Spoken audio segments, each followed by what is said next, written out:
This video is a review of the Ultralink free Wi-Fi router. So is this product right here a scam or legit?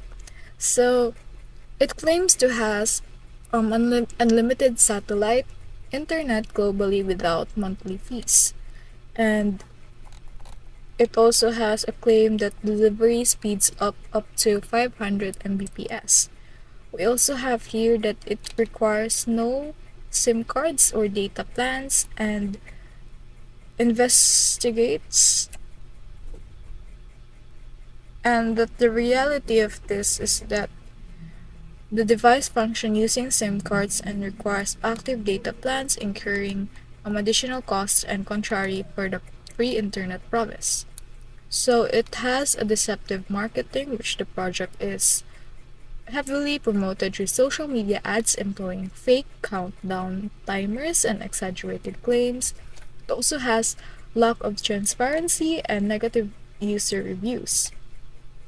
So, in conclusion, is that given the discrepancies between the product's claims and actual performance coupled with deceptive marketing practices, the Ultralink free Wi-Fi router is considered a scam.